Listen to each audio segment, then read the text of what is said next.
የአሦራውያን አገር ንጉስ ሰናክሬም ብዙ ነገስታቶች ጋር ተዋግቶ አሸንፎ ጨፍጭፎ ደብዳቤውን ጽፎ ወደ ሕዝቅያስ ጋር ወደ አይሁድ ንጉስ ጋር ይልካል። አሁን አንተ ተራኛ ነህ፣ እየመጣው ነኝ፣ አጠፋለሁ፣ ገላለሁ፣ አንተ የምትመራውንም ህዝብ አጠፋለሁ ይላል። ደብዳቤ ላይ ያለ ጽሁፍ ዛቻ ደብዳቤ ነው። ሰልፍ ውስጥ ያላችሁ እንደ ሕዝቅያስ በጠላት ከበባ ውስጥ ያላችሁ በተለያየ ሁኔታ ውስጥ ተከባችሁ ከፍተኛ ጭንቅ ውስጥ ያላችሁ ዛሬ እግዚአብሔር ተናገር ብሎኛል። ሰልፉን እረከባለሁ፣ ውጊያውን እረከባለሁ። ስለናንተ እኔ እዋጋለሁ፣ ስለናንተ እኔ ጠበቃ ሆናለሁ። ያንቺን ውጊያ እኔ እዋጋለሁ። እኔ ተዋግቼ አንተ አሸናፊ ትሆናለህ። ማዳካፋን ያስተ አንድ ሰው ነካርግና ህይወትን የከበበ ድጋማውና ተናገረው። ጤናህን የከበበ የጠላት ከበባ በኢየሱስ ስም ዛሬ ማታ ይበተናል፣ ይበተናል። ያንዳንድ ሰዎችን ጤና፣ ያንዳንድ ሰዎችን ትዳር፣ ያንዳንድ ሰዎችን አገልግሎት፣ ያንዳንድ ሰዎችን ላይፍ የከበበ የጨለመው መናፍስ ዛሬ ይመታል። የጥልቁ መንፈስ ዛሬ ማታ ይመታል። በየትኛውም ከበባ ውስጥ ያላችሁ ሰዎች የምታመልኩት ኢየሱስ ዛሬ ነፃ ያወጣቸዋል፣ ነፃ ያወጣቸዋል። ነካርግና አንድ ሰው ዛሬ ማታ ነፃ ወጥተህ ከዚህ ቤት ትወጣለህ በለው። ናዝሬቱ ኢየሱስ ክርስቶስ ነፃ ያወጣሃል በል። ከመጽሐፍ ቅዱስ ውስጥ በጠላት የተከበበ አንድ ሰው ህይወትና ያለን አጭር ደቂቃ ውስጥ እናንተ አንብባችሁ ትወስዳላችሁ። ትንቢተ ኢሳይያስ ምዕራፍ 37 ቁጥር 11 ላይ ያለውን ቃል ብቻ እናነባለን። ቀሪውን 38ኛው ምዕራፍ ላይ ያለውን ራሳችሁ ታነባላችሁ።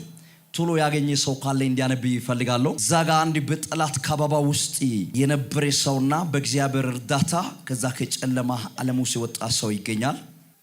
37 ቁጥር 14 በጌታ ስም አነባለሁ። ሕዝቅያስም ደብዳቤውን ከመልእክተኞች እጅ ተቀብሎ አነበበው።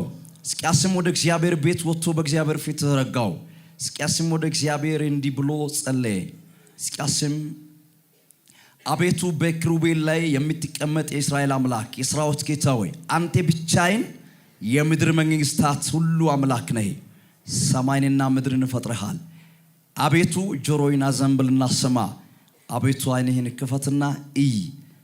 በሕያው አምላክ ላይ ይገዳደር ዘንድ የላከውን የሰናክሬምን ቃል ስማ ነው ያለው። ይሄ የሕዝቅያስ ጸሎት ነው። 38ኛው ምዕራፍ ላይ ያለውን ራሳችሁ አንብባችሁ ውሰዱ።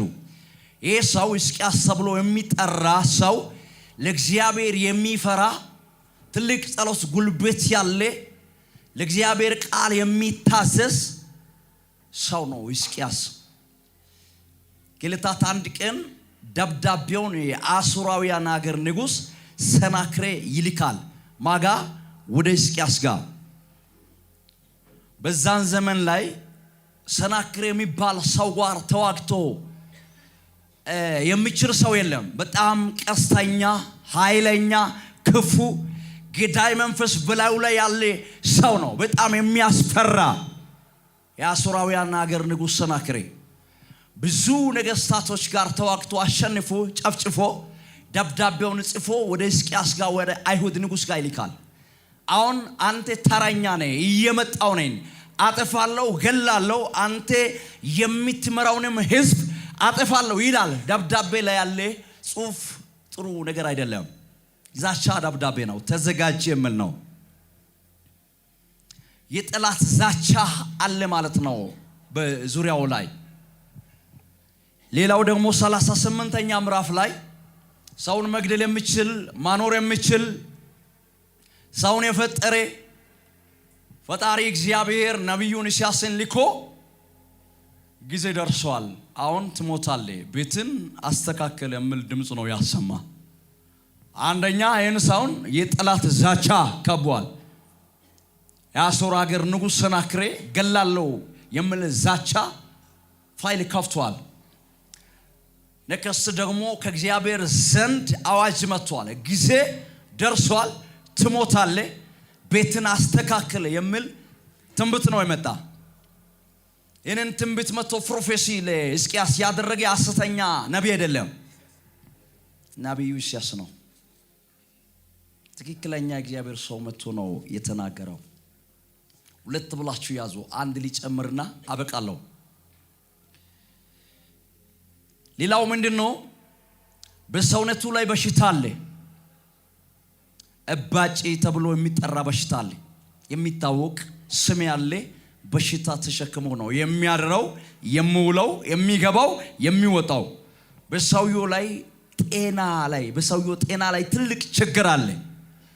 ናይዝን ሶስት ነገሮች ከቧሉ የሕዝቅያስን ነፍስ ስጋውን ለመግደል። አንደኛ ገላለሁ የሚል ጠላት ዛቻ፣ ሁለተኛው ከሰማይ የታወጀ የሞት አዋጅ፣ ሶስተኛው ደግሞ በጤናው ላይ ያለ በሽታ ተከቦ ነው ያለው። እዚህ ጋር ትራያንጉላር ሼፕ ሶስት ጎን ምስል ከሰራችሁ ማል ላይ ሕዝቅያስን ካስቀመጣችሁ ታችኛው በኩል ላይ በበሽታ ተከቧል። በአንደኛው በኩል ላይ የሞት አዋጅ አለ፣ ትሞታለህ ብለዋል። በዚህ በኩል ላይ ደግሞ የጠላት ዛቻ አለ። ይህ ሰውየው ምን ይሆናል? ነፍሷ ትጨነቃለች፣ ስጋው ይጨነቃል፣ መደሰት አይችልም። ነገሩ የሚያስጸልይ ነገርም አይደለም። አንዳንድስ ጊዜ መከራ፣ ችግር እንደዚህ አይነት ካባባ ሲበዛችሁ ለመጸለይ ሁሉ አቅም ታጣላችሁ። ይህ ሰው ግን በዚህ ካባባ ውስጥ ሆኖ ይጸልያል። አቤት አቤት ይጸልያል።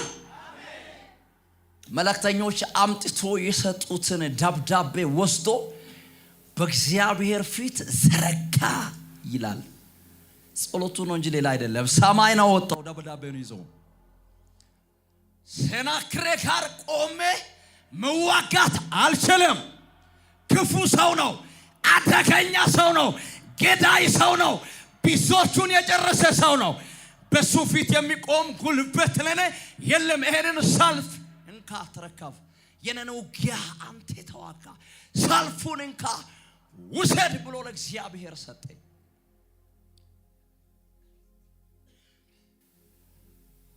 ዛጋስ ትሞታለህ ብሎ እግዚአብሔር ሲናገር ፊቱን ወደ ግድግዳው አዙሮ መራራ ለቅሶ አለቀሰ ይላል። አቤቱ እግዚአብሔር ሆይ በፊቲ አንተን ደስ የሚያሰኝ ስራ እንደሰራው ልብህን የሚያሳርፍ ነገር አድርገህ እንዳለፍኩት እንድታይ ፈልጋለሁ። የኔ መልካምነት እንዲፈተሽ ፈልጋለሁ። እድሜ እንድትጨምር ፈልጋለሁ። የሰናክሬም ዛቻ እንዲቆም፣ የጠላት ፋይል እንዲዘጋ፣ ጤናዬ ላይ የተቀመጠ ደዌ እንዲነቀል፣ የሞት አዋጅ እንዲሻር ይፈልጋለሁ ብሎ ጸለየ። ይጸልያል። ለጉድ ጠቅላይ ሚኒስትር እኮ ነው፣ ሀገር መሪ ይጸልያል።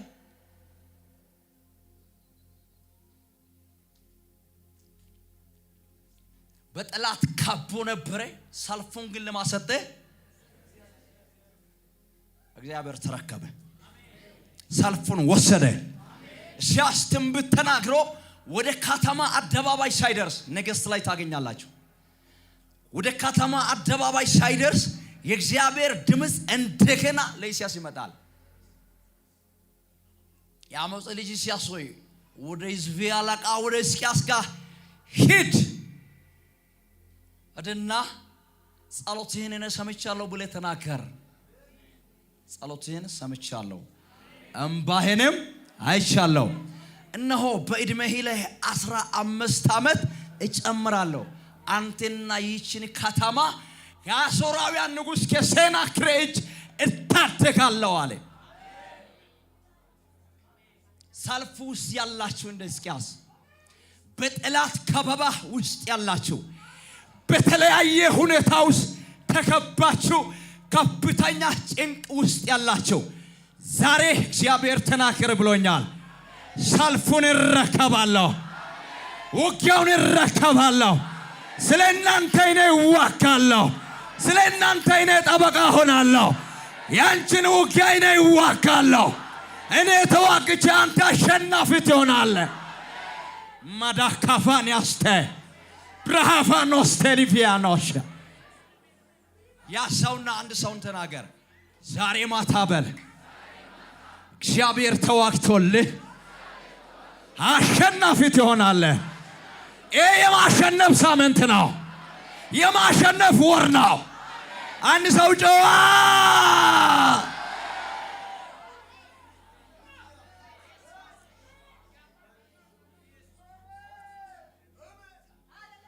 ጸሎት ማለት እኛ መስራት ማንችለው ነገር የምችል አካል እንዲሰራ ለሱ አሳልፈን መስጠት ማለት ነው። እስኪያስ ከአቅሙ በላይ የሆነው ነገር ወስዶ ለምችለው አምላክ ሰጠ። ይሄ ሰናክሬ ጉዳይ አለ እግዚአብሔር ለኔ ትንሽ ነው አለ። ከአቅሜ አይበልጥም አለ። ከጉልበቴ አይበልጥም አለ። እመታለሁ አይገለም አለ። ዛቻው ይቆማል አለ። በጠላት ዛቻ ውስጥ ያላችሁ ሰዎች የሰማይ አምላክ እግዚአብሔር ዛሬ ማታ ያስቆማል፣ ይቆማል። ማነው ባካን ሰው ጨዋ አሜንም። ጨለማ መንፈስ ይሁን ሟርት ይሁን ክፉ ሰው ይሁን ማንም ይሁን እየሳተ ያላችሁ ሰዎች ዛሬ ስለ ሕዝቅያስ አይደለም ማውራው። እግዚአብሔር መንፈስ እንዲህ ብለህ ተናገር ብሎኛል። የጠላት ዛቻ ይቆማል። እየዛተ ያለ ጠላት አይነካም። ምንም ሊያደርግ አይችልም። ክፉ ድርጊት ሊፈጸም አይችልም። ሊያቅድ ይችላል፣ ሊያስብ ይችላል፣ ፕሮግራም ሊያወጣ ይችላል፣ ሊያደርግ ግን አይችልም። እግዚአብሔር አይፈቅድም።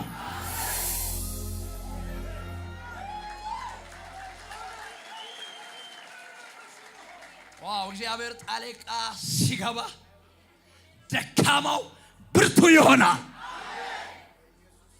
አቤት! እስቲ አንዴ ከነጋር እግዚአብሔር በሉት። ጣልቃ ሲገባ ኃያላኖች ይንበረከካሉ።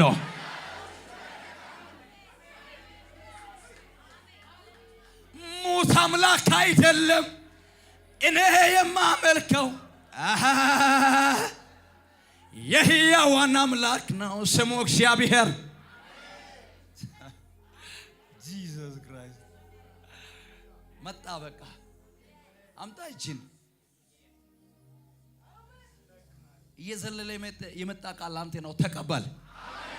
በጠላት ከበባ ውስጥ ያላችሁ ሰዎች ዛሬ በመጣ በቃሉ ጉልበት ነፃ ወጣቸዋል። ቃሉን ላከ፣ ፈወሳቸው፣ ከመከራቸው አዳናች። ዛሬ ማታ በመጣ ቃል ድነሃል፣ ነፃ ወጥተሃል። የጠላት ኃይልን እየሰባበረ የልዑሉ ቃል ከሰማይ መጥቷል። አልችልም አለ ሕዝቅያስ። እኔ አልችልም። ሰናክሬ ከባድ ነው። አሦራውያን ከባድ ነው። ዓለምን ያንቀጠቀጠ ነው። በፊቱ ላይ ልቆም አልችልም። አባቴ ሆይ ይሄንን ሰልፍ ውሰድ። ግን ጌታ ያለ ምን መሰለህ? የጠላት ከበባ አለ ይበተናል አለ፣ ይበተናል አለ። የአንደበቴን ቃል አጸናለሁ አለ። በሽተኞች ላይ፣ የሞቱ ሰዎች ላይ፣ መካኖች ላይ ተናገር። የአንደበቴን ቃል እኔ አጸናለሁ አለ ጌታ።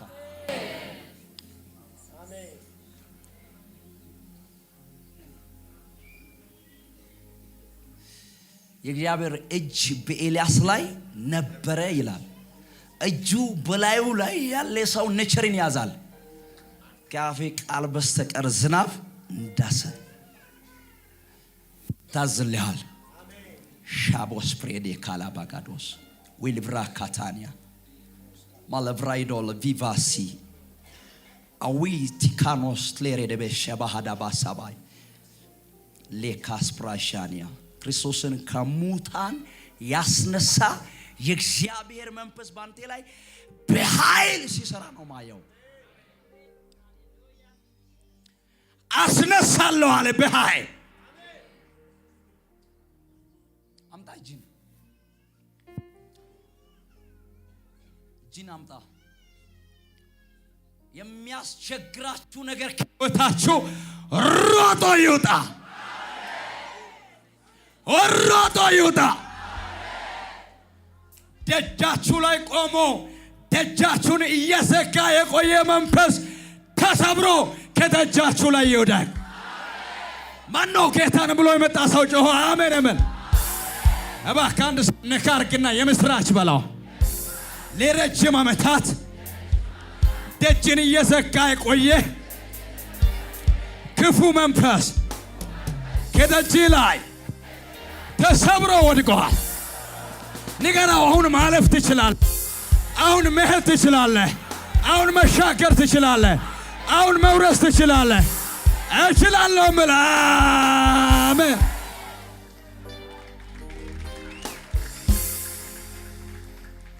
እድሜ ላይ ስንት ዓመት? 15 ምን አድርጌያለሁ? ጨምሬያለሁ አለ። ትንቢት ይሻራል፣ እግዚአብሔር ቃል አይሻርም። ሲያስተነበየ ትሞታለህ ያለ አይደለም። እንደገና ተናግሮ 15 ጨምሬያለሁ አለ። አንድ ሰው ነካርግና ወደ እግዚአብሔር ቃል ተመለስ በል። ሰማይ ያልፋል፣ ምድር ታልፋለች፣ ፍጥረታቶች ሁሉ ያልፋሉ። የማያልፍ የእግዚአብሔር ቃል ነው። የማይሻር የእግዚአብሔር ቃል ነው። የእግዚአብሔር ቃል እርሱ ራሱ ነው። የእግዚአብሔር ቃል እግዚአብሔር ነው።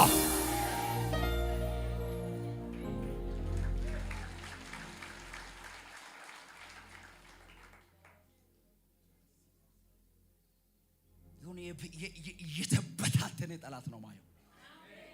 አቤት እስቲ አንዴ እንዲያ ዝም ብለህ ተበታተነ በለስ። አውሽ ለራስ የከፈበኝ ተበተነ።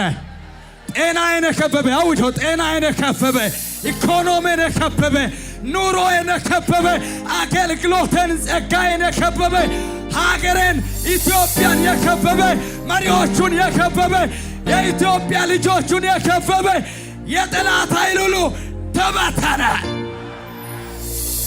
ጩይና ተበተነ በላው።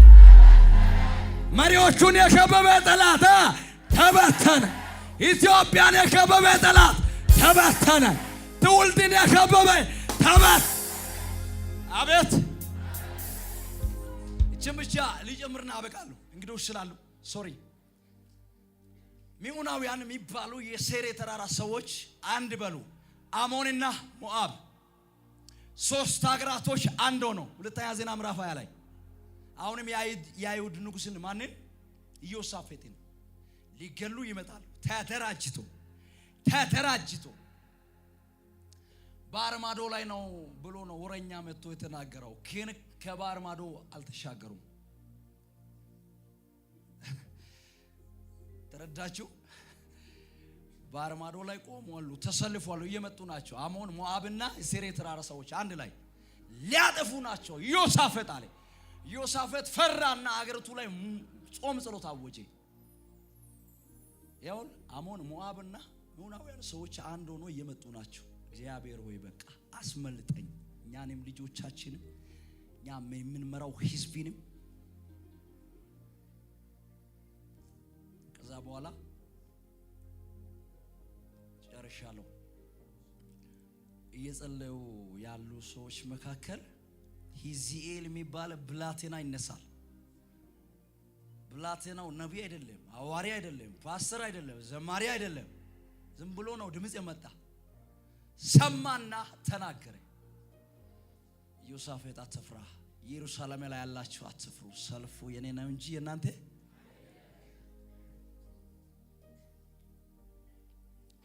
አንድ ሰውን ያዝና የመጨረሻ መልእክትን ተናገረ። ስትጸልይ በል ያንተን ውጊያ እግዚአብሔር ይዋጋል።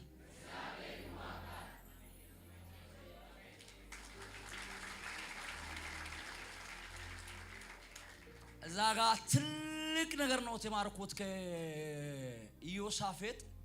ልክ ብላቴናው መጥቶ ፕሮፌሲ እንዳደረገ በቃ ጸሎትን አቁሙ አለ። እግዚአብሔር ተናግሯል። መንፈስ ዓለም ላይ የኛ ጉዳይ አልቋል። እግዚአብሔር ራሱ ጋር ጨርሶ ነው የተናገረው። አሁን ጌጣጌጥ ልብስ የለበሱ ዘማሪያኖቹን ጥሩ በገና ደርዳሪዎች ይምጡ ነው ያለው። ገና ጠላቶቹ ሳይመቱ እግዚአብሔር ስለተናገረ ብቻ እኔን የሚያክል እምነት አላችሁ ወይ? ሳልፉን እኔ ወስጃለሁ ብሎ እግዚአብሔር ስለተናገረ ብቻ መስዋዕትን ለማቅረብ ዘማሪያኖች ተጠሩ፣ በገና ደርዳሪዎች ተጠሩ። ዝማሬ ሲጀመር በመዝሙሩ ውስጥ ነው። ሚኡናውያን አሞን ሞዓብ ላይ እርስ በርስ ድብቅ ጦርነት ነው የወጣ። የእግዚአብሔር ሰዎች ሲያስመልኩ ድብቅ ጦርነት በጠላቶቻቸው መንደር ላይ ይነሳል። ቅድም እያወራው ነበር። የእግዚአብሔር ሰው ቅድም እየዘመረ በነበረበት ታይም ላይ ላንተ አልታየም፣ ላንቺ ላይታይ ይችላል።